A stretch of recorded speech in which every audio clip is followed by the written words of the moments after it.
शर्मा ने इसे स्तंभन वर्ग में रखा, आचार्य चरक ने इसे पुरीष संग्रहणी वर्ग में रखा, यानी कि जो पुरीष को रोक ले, ठीक है। मूत्र विरेचनी यानी मूत्र को निकाले, ठीक है।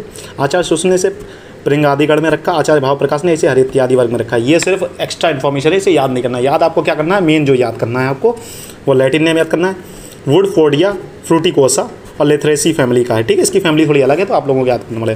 जैसे धातकी है तो धातु पुष्प कहते हैं, वन्नी ज्वाला कहते हैं, ताम्र पुष्पी कहते हैं और कुंजरा कहते हैं, ठीक है। ये इसके पर्याय हैं। इसमें से कोई आप दो याद कर लीजिएगा जो आपको सरल लगे, ठीक है। हिंदी नाम इसका धा है, अंग्रेजी नाम है फायर फ्लेम बुश, ठीक है इसे कहते हैं। ये भी इंपॉर्टेंट है, देखिए इंपॉर्टेंट लिखा हुआ है। इसका लैटिन नेम और फैमिली नेम तो इंपॉर्टेंट होते ही हैं। स्वरूप कैसा, इसका छुप होता है। ये देखो स्वरूप आपको बहुत ज़्यादा गौर करना है कि कई छुप हैं, कई वृक्ष हैं, कई लताएँ हैं, ठीक है। अधिकतर वृक्ष हैं, कुछ ही छुप है, तो इस याद करना है। आचार्य शिवधन ने इसे डंडी माला कहा। उत्पत्ति स्थान पहाड़ों पर 5000 फीट की ऊंचाई पर पाया जाता है, ठीक है। पहाड़ों पर पाया जाता है, ये इतना लिख दो कि पहाड़ों पर पाया जाता है, कितना ऊंचाई पर पाया जाता है। दक्षिण भारत में पाया जाता है और देहरादून में पाया जाता है। क्योंकि बच्चे पता क्या कहते हैं, धातु पुष्प कोई भी पुष्प है समस्त भारत लिख देते हैं, तो वहाँ पर आंसर आपका गलत हो जाएगा, ठीक है। ऐसा नहीं करना है, ठीक है। रासायनिक संगठन में क्या, उसमें टैनिन पाया जाता है।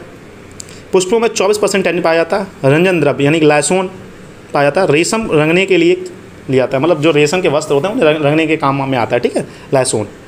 रसपंचक क्या है, रसपंचक भी इंपॉर्टेंट है। रसपंचक आपको सबका याद करना है, ठीक है। रस क्या है, इसका कषाय। गुड़ क्या है, लघुरुक्ष। वीर क्या है, शीत। विपाक है, कटु। और कफ पित्त शामक है, ठीक है, सिंपल है इसका। प्रयोजांग क्या है, इसका पुष्प है।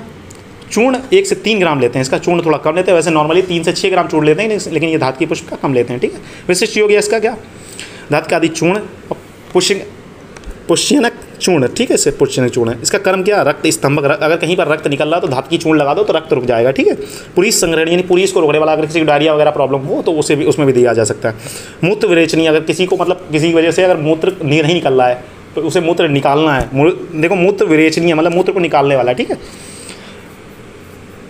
प्रदर नाशक यानी प्रदर रोग होता है, श्वेत प्रदर, रक्त प्रदर, उसको नाश करता है, ठीक है।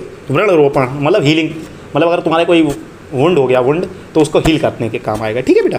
आमयिक प्रयोग इसका अतिसार एवं प्रवाहिका। देखो भाई पुरीष को रोकेगा तो अतिसार और प्रवाहिका मतलब डायरिया और डिसेंट्री में प्रयोग किया जाता है।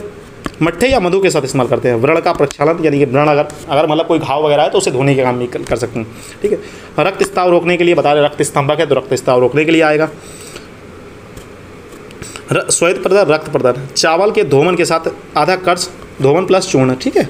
ये मतलब ये बताया गया, लेकिन ये आपको याद नहीं करना है। जो बच्चा अगर बहुत ज़्यादा मतलब डीजे में अगर ऐसे इंटरेस्टेड है, आयुर्वेद में बहुत ज़्यादा बच्चों को इंटरेस्ट होता है, वो याद कर सकता है, ठीक है। उसके लिए मूत्र विरेचनी मूत्र विकारों में, आशा वरिष्ठ निर्माण में, संधान कल्पना में। जब अब आप जैसे मैं जब पढ़ाऊँगा आप लोगों को रसशास्त्र में संधान कल्पना जब पढ़ाऊँगा तो उसमें लोग धातु की पुष्प लेते हैं। Natural source of fermentating agent is धातु की पुष्प, ठीक है।